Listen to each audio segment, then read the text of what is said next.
Hi everyone, welcome to yet another episode of Free Lunch, your show, your weekly podcast where we get a chance to talk about issues that are happening and affecting the lives of ordinary Kenyans. And with me, I am joined by the one and only Mr. Kenny G. Ken, say hi to everyone. Hi everyone, great to be back on another excellent episode of Free Lunch on this August afternoon. Really looking forward to really unpacking the economic themes that affect the ordinary Kenyan. Absolutely, Ken. I'm curious what your week has been like and what caught your attention as you were going through the week. Wow, it's been quite an interesting week, I think, with quite a number of interesting insights. For me, obviously, we've been really getting close to our 5th anniversary at Mentoria. Woohoo! And really trying to sharpen our thinking around monetary policy, which we think really affects employment, which we'll talk about, and jobs. So for us, it's really been about that. And I had an op-ed on how social media will shape the future of monetary policy. And that's sort of kind of what was the last sort of segment in a series we've had on monetary policy. And I think it's an area where that's very promising for research. How about you? No, thank you for that, Ken. For me, it's been an interesting week, just like yourself. Really busy with thinking about new business development, thinking about new partnerships and new programs and projects that we can kick off the ground. So, it's been a week where, looking at what's going on in the media, it's been heavy. I think everything that's happened, is definitely painting a very strong brush on how COVID has affected jobs and employment and just made Kenyans worse than they were prior. So, happy that we're getting a chance to sort of talk through this a little bit today. So, Ken, do you want to introduce our topic for our listeners? Yeah, absolutely. And I think this has been a running theme ever since we began this podcasting. COVID has not only presented a health challenge to the country, to Africa, and to the world, but it has also presented an economics challenge in the sense that many businesses have had to shut down.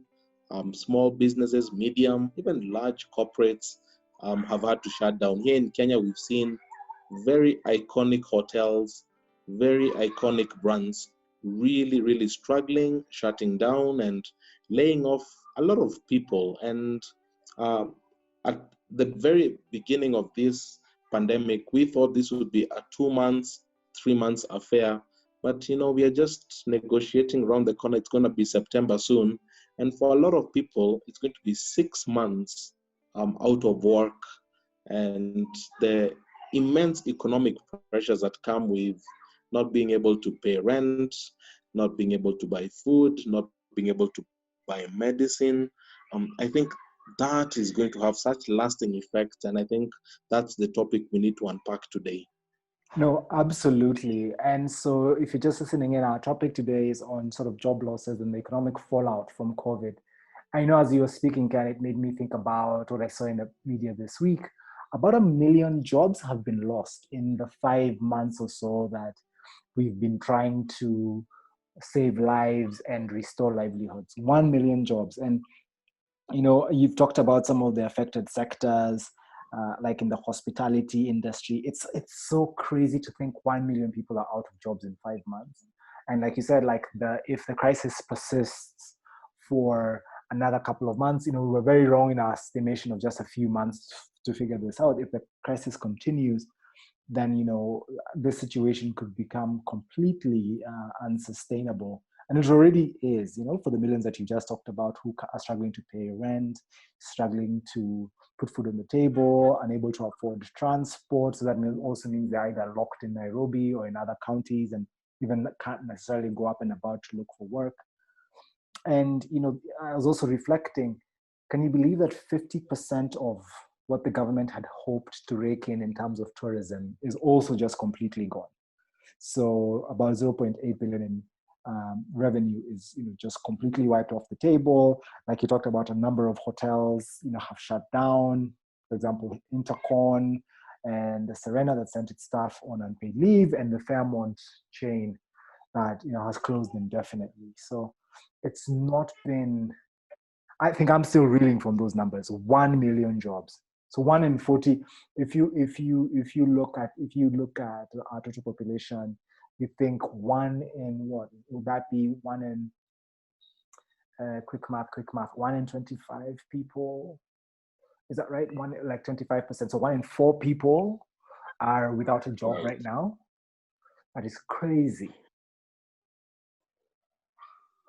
That is absolutely crazy. And even when you begin to segment across demographics, you find a lot of the younger people are the ones who are a bit more exposed out there. And even research kind of shows that when young people don't get into careers early on in their lives, they tend to fall behind much faster. So I think it's a matter of urgency. It's a matter that needs to be put at the very center of our economic model. And what makes it even worse is, even before the pandemic, we already had challenges around unemployment.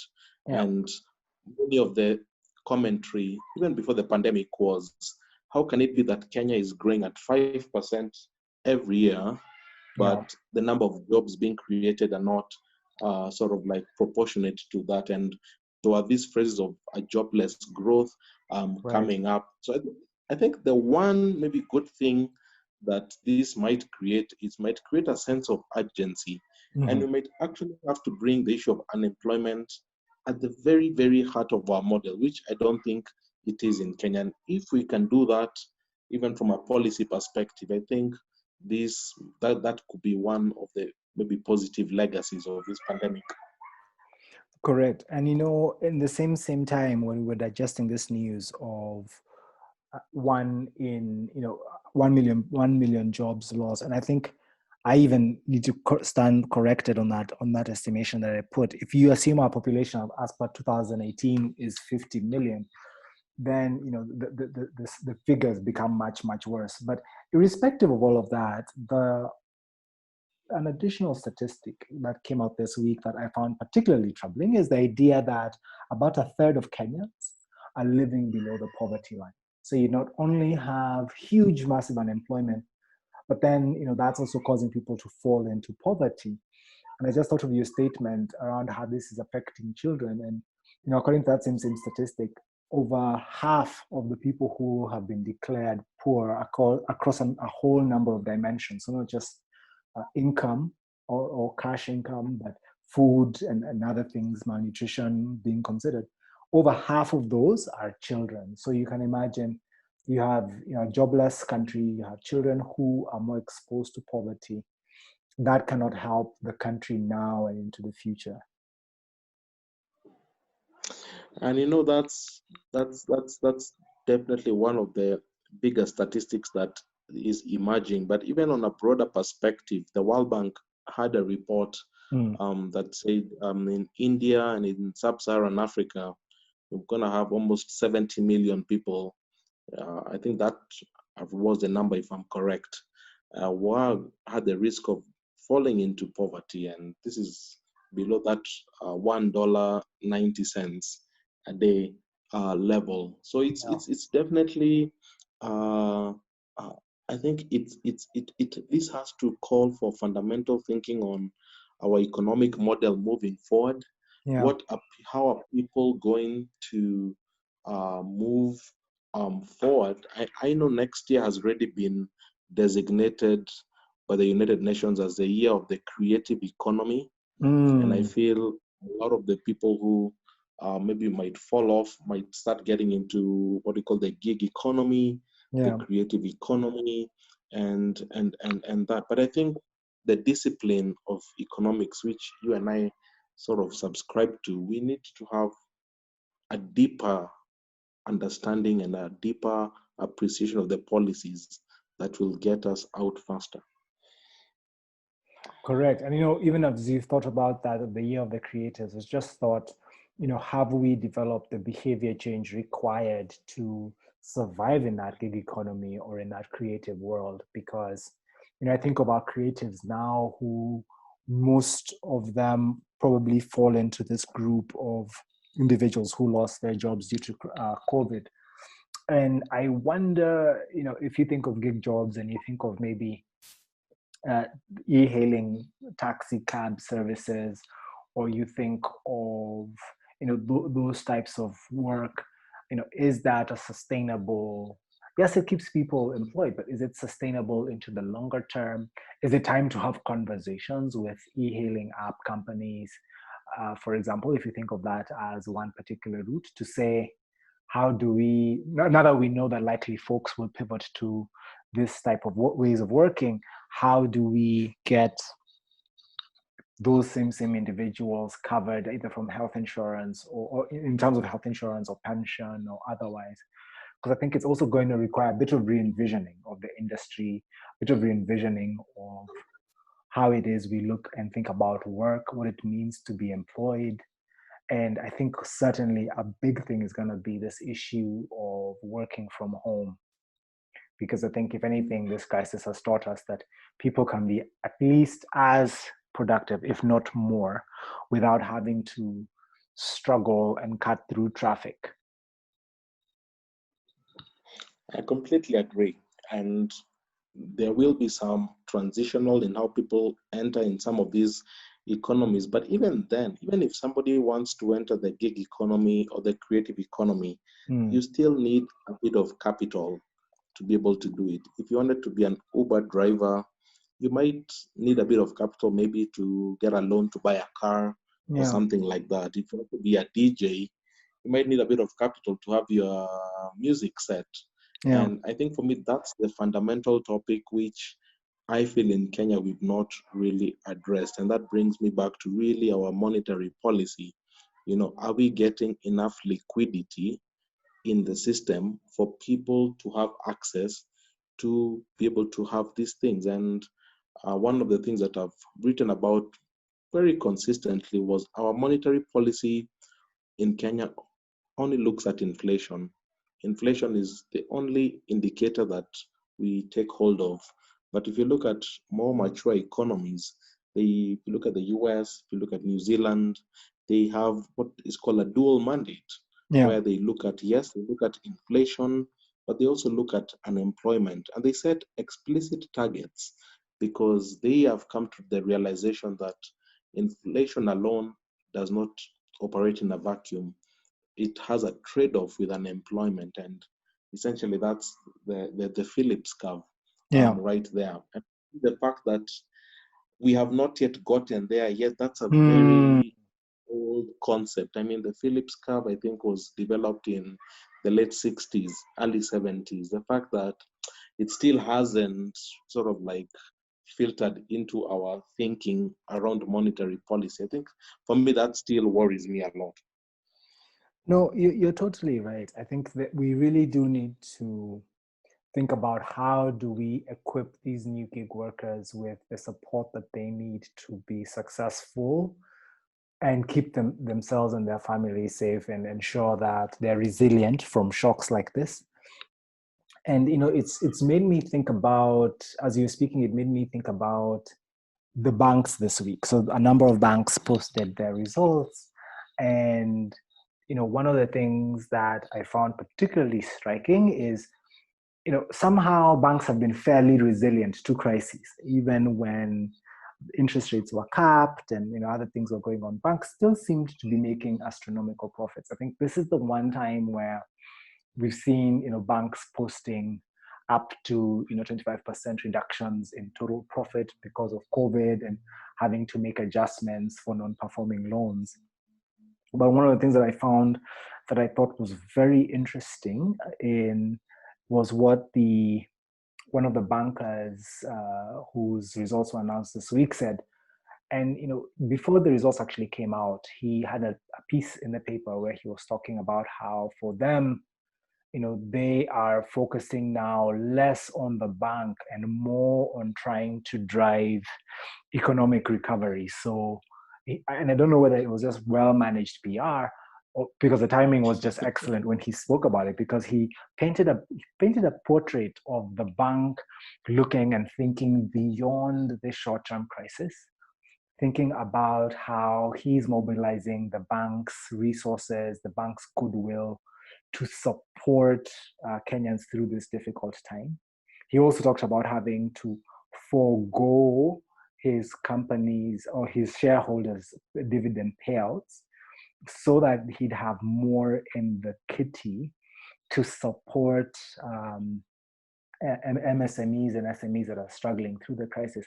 And he said something that I thought was very powerful. He said, right now we are talking about our priority is lives, right? We're trying to make sure that people can survive the crisis and can be whole and they have the economic outlook is not significantly affected, and we're not chasing recoveries. We deferred as many loans as we can to even 3 months, 6 months, just to make sure that Kenyans can survive.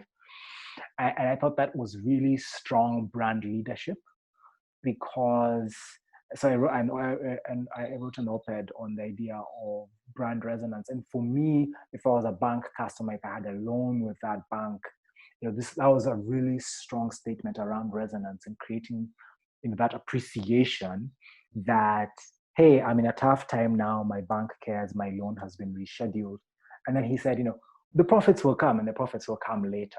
But I just thought that was so powerful, because if you can create enough resonance with people who are struggling now, then there's, when everything is back up and running, there's going to be a massive shift. One is in terms of just how people appreciate the brand. And so likely a lot of loyalty, customers who are on the fence, we're going to double down and look to do more business with the bank. Likely some capital flight from other banks into this bank, people saying, hey, I trusted you. You seemed more trustworthy and credible in the crisis, so let me move here. But I also thought it was interesting that the international lenders picked up on his statement. And so when he said, we're focusing on just making sure that our customers can survive, and he took the bold gesture of, telling his shareholders, no dividend payouts, we're planning in these funds back. The international lenders came in and said, you know what, let's give you support to make sure that the bank is not compromised. So I thought that it was a great show of unity within the ecosystem, that people are realizing that, MSMEs, entrepreneurs are the backbone of Kenya's economy, Kenya's growth strategy into the future, Vision 2030. And it seems that for me, I thought was a very good showing of, one, the brand resonating with its customers in a difficult time, but also international lenders and others coming behind the brand and saying, let's help you make good on your promise to Kenyans. So I thought that was at least a good positive sign that I thought came out through this crisis. Oh, wow. That's a very interesting take. And I do hope that type of solidarity can continue, because definitely we are not yet even on the tail end of this pandemic. Right. And that's a kind of solidarity that will be needed, because a lot of houses are on a mortgage. Yes. And many of them risk being auctioned if they're unable to service those mortgages. So definitely, if there was ever a time for solidarity and a time to listen and to restructure where restructuring is possible, I think that's very welcome. No, correct. And I think it'll be great to see, and I'm looking forward to a scenario where a lot more brands sort of step up and say, you know what, we stand in solidarity of, Kenyans going through this crisis, and maybe even the government itself. And I think the government, we've had this conversation before on the different stimulus measures and packages that have been deployed with a hope that they will help cushion Kenyans out of the crisis. But there's still quite a bit. And my heart almost goes out to flower farm workers who, just before the crisis, the flower business was doing fantastically well, growing by leaps and bounds and outdoing even the more traditional sectors. If you think of, Kenya enjoying a huge market share, nearly, somewhere in the 20 to 30% of all flowers being sold in the EU were coming from Kenya. To come from that to literally nothing in a couple of months, it just goes to say that, this crisis has really done a lot more damage potentially than the health damage that we expected it to do. So I guess we need to think about, as policymakers, as private firms, as intermediaries in the space, as researchers, we really do need to think about what's the outcome that we want, and then how quickly do we get to that outcome? What's the theory of change, if you allow me to use a bit of jargon, that gets us there? Because I think we can't just continue on a day by day, let's wait and see and hope the crisis ends. I think we really do need to double down and say, okay, this crisis is going to take a while. A vaccine may be in the horizon, but still a bit out. How do we survive till then? How do we hold out till then? Indeed, and as we wind up, I think for me, I totally agree with you on the issue of solidarity and conviction, and I truly believe the hearts are in the right place. What I'm worried about is the ideas, and I feel the ideas might not be sufficient. And even if you think about, again, the Kazi kwa Vijana program, where about the 10 billion educated young Kenyans slashing grass outside and cleaning the streets. And, one only asks, if that 10 billion was made into zero-rated loans and same young people to be able to open their cyber cafes, their salons, how much more jobs would be created? How much more employment would be created? So for me, I think the crisis in Kenya is, I think the hearts are in the right place. I think there is a feeling of solidarity, but for me, I really feel we are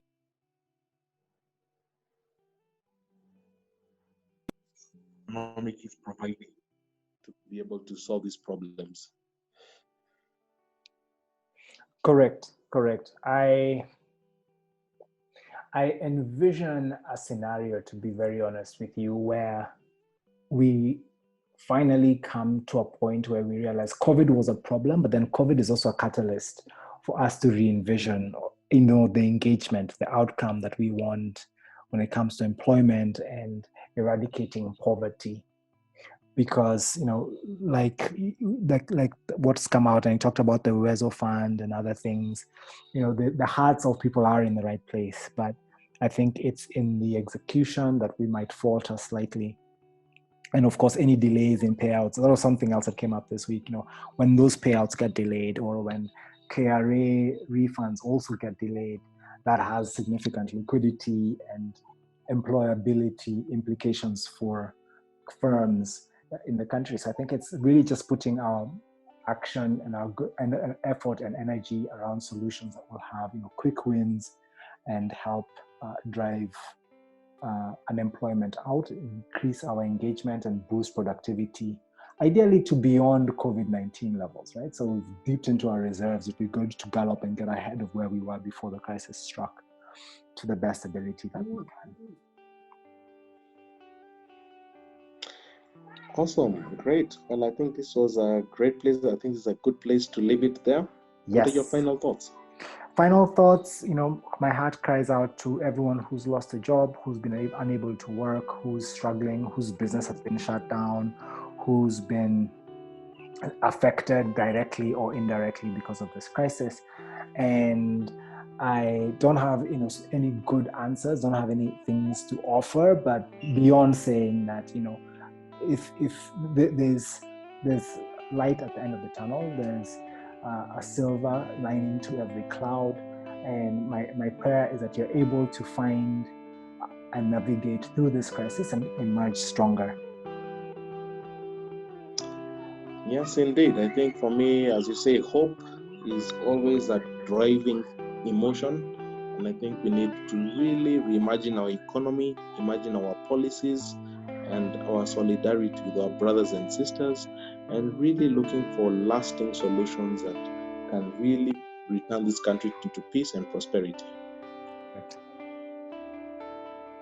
All right, great. I think that's our time, everyone. Thank you so much for listening. As usual, please share with us your thoughts, your comments, your questions, your criticisms, Anything and everything is much appreciated, and keep it locked. We look forward to having you next time on our next episode of Free Lunch. Have yourselves a lovely day. Bye, everyone. Bye-bye. Cheers.